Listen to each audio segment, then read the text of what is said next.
ఇక మొదటిగా మనకు మేషరాశి. సహజంగా మేషరాశిలో జన్మించినటువంటి జాతకులు ఉంటారు కనుక సంతాన విషయాలపైన కొంచెం ఎక్కువ శ్రద్ధ ఉంచాలి.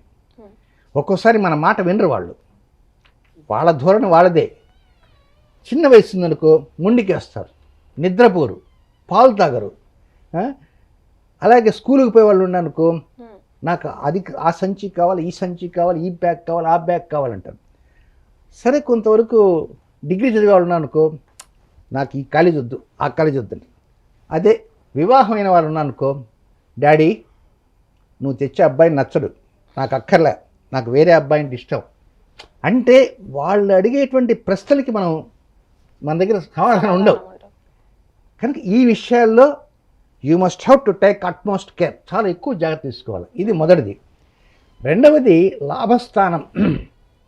లాభం అనగానే డబ్బు అనుకుంటారు, కేవలం డబ్బే కాదు. మనం ఒక పని కోసం వెళ్తాము, ఏమండి ఆ పని వెళ్ళిందా, ఏం లాభం అండి, ఎత్తుభారం ఏం కాలేదండి అంటారు. తిరుపతి పోతారు, వెంకటేశ్వరం దర్శించుకుంటారు, గుండు కొట్టించుకుంటారు, లడ్డు తెచ్చుకుంటారు, తింటారు. ఏమండి సుబ్బారావు గారు తిరుపతి ప్రయాణం ఎలా ఉందంటే, ఏం లాభం అండి, దేవుని దర్శనం చేసుకొచ్చింది, ఏం లాభం, ఈ ఏమి లాభం అనేటువంటిది దేనికైనా వర్తించుకోవచ్చు.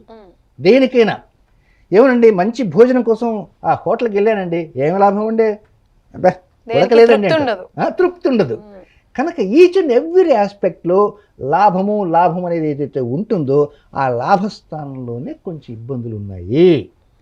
కనుక కొంచెం వాస్తవంగా ప్రతి మెడ మీద తలకాయ ఉన్నటువంటి ప్రతి వ్యక్తికి మనం ముందు హాఫ్ అన్ అవర్లో 1 అవర్లో చెప్పుకున్నాం, ప్రతి సంవత్సరం 180 రోజుల పాటు సమస్యలు అంటూ వస్తుంటాయి. దేనికి వస్తాయి? రవి పైన శని 3 సార్లు చూస్తాడు, రవితో శని ఒకసారి చూస్తాడు, రవితో రాహు 1 నెల కలుస్తాడు, రవితో కేతు 1 నెల కలుస్తాడు, మొత్తం 6 నెలలు.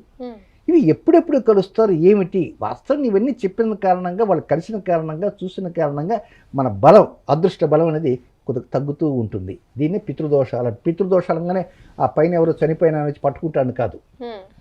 కనుక ఈ మేషరాశి వారికి సంతాన స్థానం, లాభస్థానం జాగ్రత్తలు తీసుకుంటే కొంచెం అనుకూలంగా ఉంటుంది. గురుగారు వృషభ రాశి గురించి మాట్లాడుకుందాం. ఇక వృషభ రాశి సింహ సంక్రమణ సందర్భంగా వారికి ఎలా ఉంటుంది వెయిట్ చేస్తుంటారు. ముఖ్యంగా ఉద్యోగం చేసేవారు, వ్యాపారం చేసేవారు, కాంట్రాక్ట్ పనులు చేసేవారు, వారు మాత్రం వారి విషయాల్లో జాగ్రత్తగా ఉండాలి. తొందరపడి ఉద్యోగంలో పై అధికారి అన్నారని చెప్పి అలిగిపోయి రాజీనామా ఇవ్వటము ఇలాంటి చేస్తుంటారు. అలాంటి చేయొద్దు. అలాగే 2 వీలర్ నడిపేవారు, 4 వీలర్ నడిపేవాళ్ళు దాంట్లో రిపేర్ ఉందా ఏమిటని తెలుసుకొని ఆ తర్వాత దాంట్లో రిపేర్ ఉంటే అది చేయించి ఆ తర్వాత వాహనం రోడ్డు మీద తీసుకురావడానికి ప్రయత్నం చేయండి. ఇది ముఖ్య జాగ్రత్త. ఇది దీనితో పాటు మరొకటి ఏంటంటే ఆరోగ్య విషయాలు కూడా కొంచెం శ్రద్ధ ఎక్కువ చూసుకోండి. Next life administration. రేపు పొద్దున ఇన్ని గంటలకు ఇచ్చి ఇన్ని గంటల దాకా ఈ పని, ఆ తర్వాత ఈ పని, మీ టైం టేబుల్ ఒక మెథాడికల్గా టైం టేబుల్ వేసుకుంటారు కదా, ఆ టైం టేబుల్ కొంచెం గతి తప్పేటువంటి అవకాశాలు ఉంటాయి. ఆ అవకాశాలు ఉంటాయి కనుకనే కొంచెం ఎదుటి వారికి మీరు సారీ చెప్పుకోవాల్సిన పరిస్థితి ఉంటుంది. కనుక ఈ టైం టేబుల్ని మాత్రం కొంచెం మెయింటైన్ చేసుకోండి. లేదా మీ అంతటా మీరే టైం టేబుల్ ఎవరికి ఇవ్వకండి. ఎందుకంటే you are unable to maintain. కనుక నేను రేపు ఉదయం కరెక్ట్గా షార్ప్ 11:20కి మీ ఇంటి ముందు ఉంటానని చెప్పకండి. నేనండి ఒక అరగంట అటు ఇట్లా వస్తానండి అని చెప్పడానికి ప్రయత్నించండి. ఆ విధంగా చెప్తే కొంత డెవలప్మెంట్స్ అనేవి వస్తాయి. ఈ సింహ సంక్రమణలో ఉన్న రవి, ఆ శని ఇద్దరు చూపులు ఉన్నాయి కనుక కొంచెం ఆరోగ్య విషయాల మీద ఎక్కువ శ్రద్ధ చూపడానికి ప్రయత్నించండి. మీ అమ్మగారు కనుక ఉంటే ఆ విధంగా కోప్పడితే మాత్రం కొంచెం ఎదురు తిరిగి సమాధానం మాత్రం చెప్పవద్దు.